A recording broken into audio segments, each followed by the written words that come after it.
Sveiki, čia Justina Vaslevičiūtė ir jūs žiūrite jau paskutinę žinutę nuo manęs šiais metais. Man kažkaip vis dar nesitikė, kad tiek daug dalykų prasidėjo būtent šiais metais ir tik šiais metais. Ne, kad tik šiais metais aš atradau traukos dėsnį, pradėjau mokytis ir pradėjau dirbti su to dėsniu su jumis. Kad tik šiais metais startavo Visatos dėsnių grupės ir štai jau 3 grupės pabaigė ir 4 grupė startavo.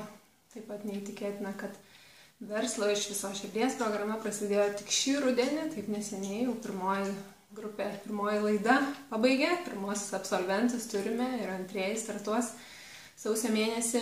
Ir man asmeniškai tai buvo didžiulio atradimo metai, didžiulio suvokimo, kad viskas iš tikrųjų yra mūsų rankose, kad viskas priklauso nuo mūsų, nuo to, kaip mes norim, kad būtų, kad mes patys kūrėm savo pasaulį ir viskas, ką mes turim aplinkui, tai yra tai, ką mes sukūrėm iš to, ką mes tuo metu žinojom.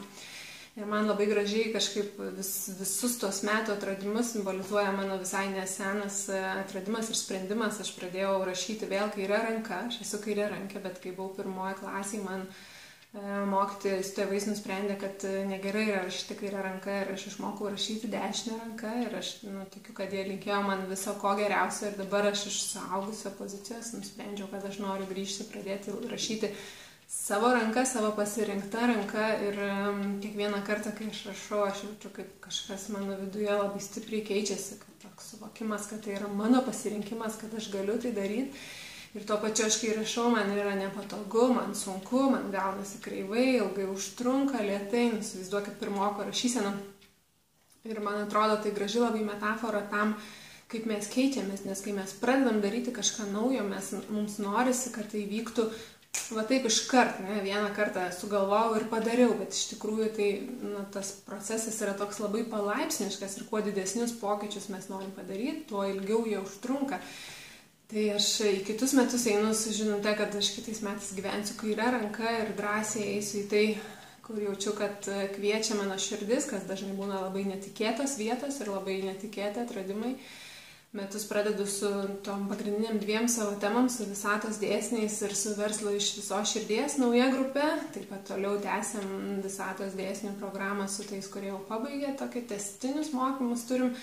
Taip pat jaučiu, kad gims tęsinys ir Verslo iš visos širdies programos, nes ten yra labai daug medžiagos. Verslas iš visos širdies man labai tokia arti širdies ta programa dėl to, kad aš tikiu, kad kiekvienas iš mūsų esam čia dėl to, kad turim kažkokią ypatingą savo žinutę ir labai gerbiu žmonės, kurie turi drąsos eiti į pasaulį ir skleisti tą žinutę, ar tai būtų mokyti šiaurietiško vaikščiojimo, ar vesti užsiėmimus moterims, ar vesti kūrybinius užsiėmimus tėvams su mažais vaikais. Tai yra labai skirtingos, labai unikalios veiklos, mes visi esam labai unikalūs. Ir dar norisi man pasidalinti su jumis tokia citata, kurią neseniai perskaičiau. Bonnie Bainbridge Cohen yra tokia autorė, kuri dirba su kūno išmintim ir kūno terapija ir jinai sako, kad mes turim išmokti gerbti savyje tai, kas atrodo kaip silpnybė.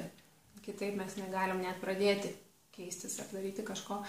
Ir man atrodo, kad tai yra labai gili ir labai teisinga mintis, nes dažnai tai, ką mes pripažįstam, kas mums atrodo kaip silpnybė, kaip mano kairė ranka man kažkada atrodė silpnybė, kad tai buvo neteisingas pasirinkimas mano 6 metų proto rašyti kairę ranką, pasirodo, kad visi normalūs žmonės rašo dešinę ranką, tai gerbti tai ir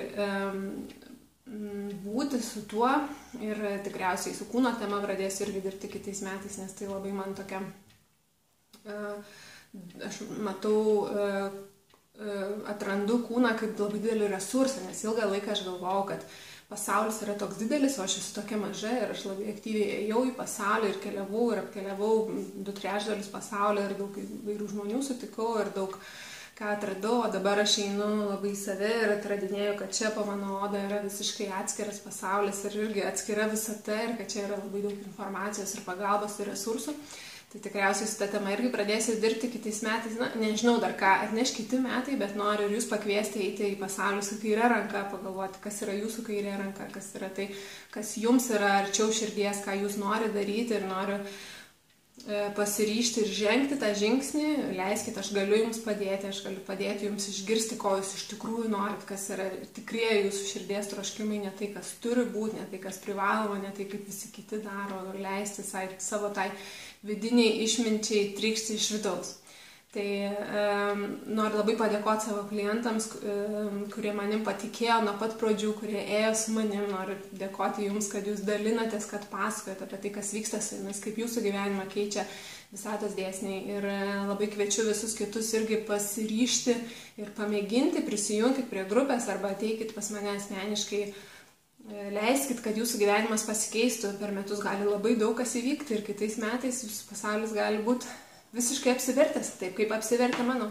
O kol kas linkiu jums labai gražių, jaukių, šiltų švenčių. Žinokit, kad šventės bus tokios, kokias jūs patys susigursit. Ir susitikim kitais metais. Iki.